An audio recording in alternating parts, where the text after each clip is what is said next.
গাইবান্ধার সুন্দরগঞ্জে সোনারাই ইউনিয়নে টিসিবির card smart card বিতরণের সময় ট্যাক্সের নামে সুবিধাভোগীদের কাছ থেকে অতিরিক্ত টাকা নেওয়ার অভিযোগ উঠেছে। রসিদে ইউনিয়নের নাম ও ক্রমিক নম্বর না থাকলেও তা দিয়ে জন প্রতি নেওয়া হচ্ছে 200 টাকা করে হোল্ডিং ট্যাক্স। এ বিষয়ে জানতে চাইলে ইউনিয়ন সচিব ও ইউপি চেয়ারম্যান একে অন্যের উপর দায় চাপিয়েছেন।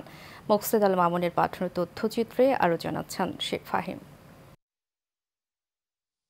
পুনরায় যাচাই বাছাই শেষে গাইবান্ধার সুন্দরগঞ্জ উপজেলার সোনারাই ইউনিয়নের 1500 সুবিধাভোগীদের দেয়া হচ্ছে টিসিবির স্মার্ট কার্ড।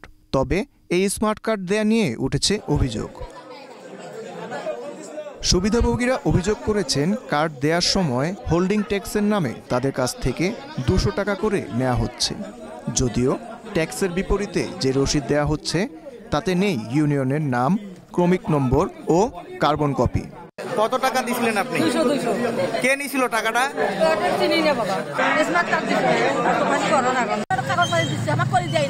কি বলে?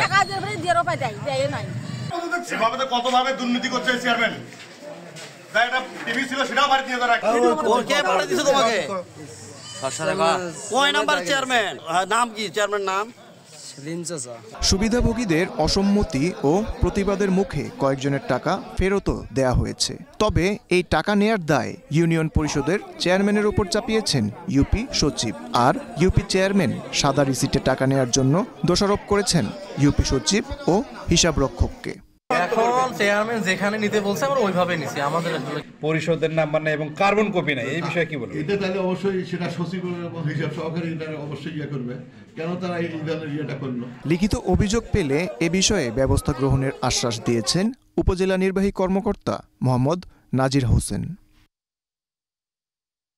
Sheikh Fahim, Asian television.